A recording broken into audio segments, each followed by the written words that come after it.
آج توبر رانا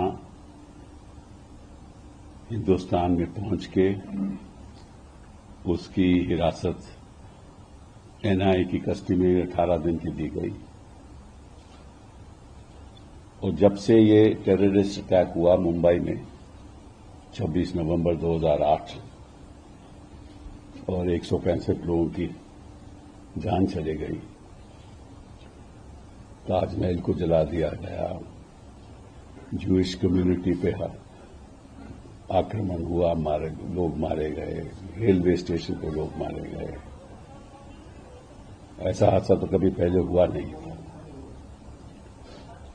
اور یہ لازمی تھا کہ کسی طریقے سے جو بھی اس ٹیررسٹ اٹیک جنہوں نے بھی کنسپریسی کی ہے ان کو قانون کے دوارا سزا دی جائے۔ اس سمے مجھے یاد ہے، یہ بھی یاد ہے کہ یو پی اے کے دوران میں این آئی اے کا گٹھن ہوا، اس سے پہلے این آئی اے تھی نہیں، نیشنل انویسٹیگیٹنگ ایجنسی،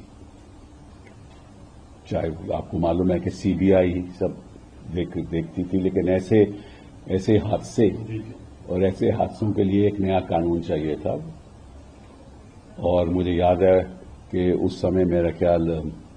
چدمبرم صاحب ہوم منسٹر تھے، تو این آئی اے کا گٹھن ہوا، اور پھر کیونکہ یہ حادثہ ہوا تھا تو ایک کیس رجسٹر ہوا 11 نومبر 2009 میں، این آئی اے نے رجسٹر کیا، جس میں آروپی دکھائے گئے ڈیوڈ ہیڈلی اور توبر رانا،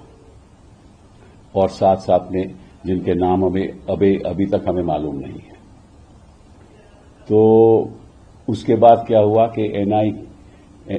شکاگو میں منور رانا کی اریسٹ ہوئی، توبر رانا کی اریسٹ ہوئی شکاگو میں۔ توبر رانا، آپ یہ بند کریں گے پلیز؟ یہ کیا ہو رہا ہے؟ توبر رانا کی اریسٹ ہوئی شکاگو میں، اور کچھ آروپوں جو آروپ ان پہ لگائے گئے تھے، پورے آروپ سے ان کو سزا نہیں ملی، کچھ ان کو رہا کر دیا گیا۔ تو ہم نے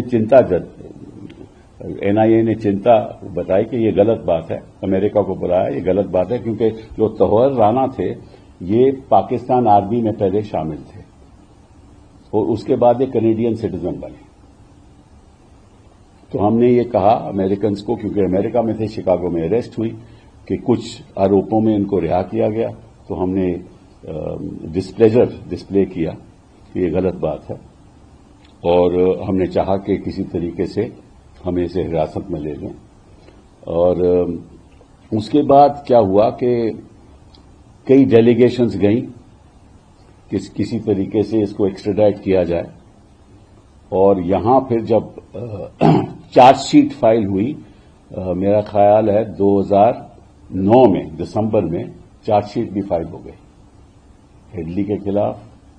توبر رانا کے خلاف، اور باقی جو بھی آروپی جن کا نام ابھی تک ہمیں معلوم نہیں ہے۔ اس بیچ میوچل اسسٹنٹ کے دوارا ہماری ٹیم، این آئی اے کی ٹیم امریکہ پہنچی، اور وہاں جو ڈیوڈ ہیڈلی تھا وہ حراست میں تھا، ہاں، تو ہمیں اس کو ایگزامن کرنے کا ہمیں موقع ملا، این آئی اے ٹیم کو، اور ایگزامن کرنے کے بعد پھر ہمیں پتا چلا کہ کس طریقے سے یہ کنسپریسی ہوئی، اور شاید جنتا کو یہ نہیں معلوم کہ جو توبر رانا تھے، یہ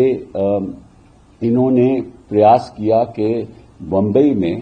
ایک امیگریشن سینٹر کھولیں، اور امیگریشن سینٹر کھولنے کے لیے انہوں نے یہ کہا کہ وہاں توبر رانا اپنا ڈیوڈ ہیڈلی کئی بار ہندوستان آئے کیونکہ توبر رانا نے یہ کہا کہ میں امیگریشن کا کام کرتا ہوں، مجھے ایک امیگریشن آفس چاہیے، تو سرکار نے انومتی بھی دے دی اس امیگریشن آفس کے لیے، اور توبر رانا نے کہا کہ ڈیوڈ ہیڈلی اس کے ہیڈ ہوں گے یہاں کے امیگریشن آفس میں۔